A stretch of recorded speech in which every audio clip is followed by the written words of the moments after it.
ప్రేమ దోమ అంటూ తిరిగి బంగారం లాంటి తండ్రిని పొట్టలు పెట్టుకున్నావు కదే.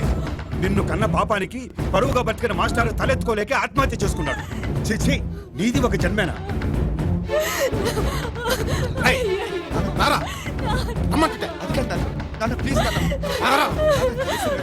లలిత, ఒకసారి కళ్ళు తెరవనా?